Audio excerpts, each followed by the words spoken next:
ஒரு Welcome to Mr. M Talks. இந்த channel share market தகவல்களை நாளுக்கு நாள் புதுப்பிக்கிற இபிஎஸ் மற்றும் இபி விகிதத்திற்கு இடையில் வேறுபடுகிறது. வேறுபாடுகளை முன்னிலைப்படுத்த இபிஎஸ் ஒரு பங்குக்கான வருவாய் மற்றும் பிஇ விகிதம் ஆகிய இரண்டின் விரிவான விளக்கத்தை வழங்குகிறேன். ஒரு பங்குக்கான வருவாய் இபிஎஸ் சோகஸ்மைலி. இபிஎஸ் என்பது பங்குச் சந்தையில் ஒரு பங்கு அடிப்படையில் ஒரு நிறுவனத்தின் லாபத்தை மதிப்பிடுவதற்கு பயன்படுத்தப்படும் ஒரு அடிப்படை நிதி அளவீடு ஆகும்.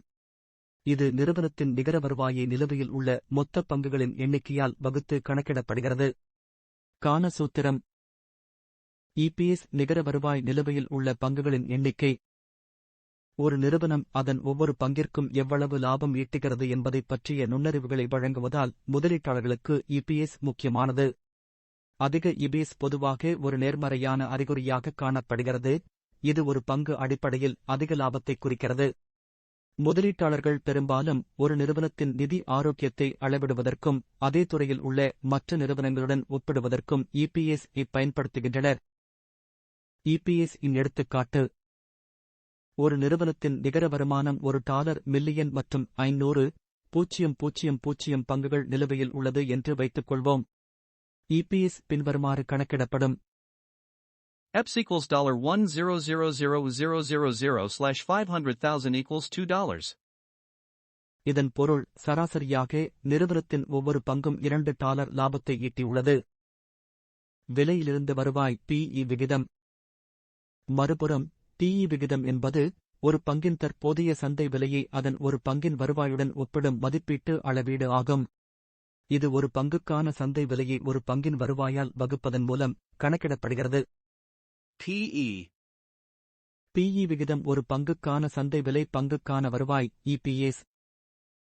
ஒரு நிறுவனத்தின் வருவாயில் ஒவ்வொரு டாலருக்கும் எவ்வளவு முதலீட்டாளர்கள் செலுத்தத் தயாராக இருக்கிறார்கள் என்பதைப் பற்றிய நுண்ணறிவை பிஇ விகிதம் வழங்குகிறது. உயர் பிஇ விகிதம் எதிர்கால வருவாய் வளர்ச்சிக்கு அதிக எதிர்பார்ப்புகளை பரிந்துரைக்கலாம். அதே சமயம் குறைந்த பிஇ விகிதம் குறைமதிப்பீடு அல்லது அதிக பழமைவாத வளர்ச்சி எதிர்பார்ப்புகளை குறிக்கலாம். பிஇ விகிதத்தின் எடுத்துக்காட்டு: ஒரு நிறுவனத்தின் பங்கு ஒரு பங்குக்கு $40 என்ற அளவில் வர்த்தகம் செய்யப்படுகிறது. அதன் இபிஎஸ் $2 என்று வைத்துக் கொள்வோம்.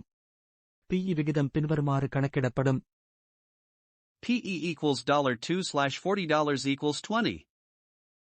முதலீட்டாளர்கள் அதன் பங்கின் ஒரு பங்கைப் பெறுவதற்கு ஒரு பங்குக்கு நிறுவனத்தின் வருவாயை விட 20 மடங்கு செலுத்த தயாராக உள்ளனர் என்பதை இது குறிக்கிறது.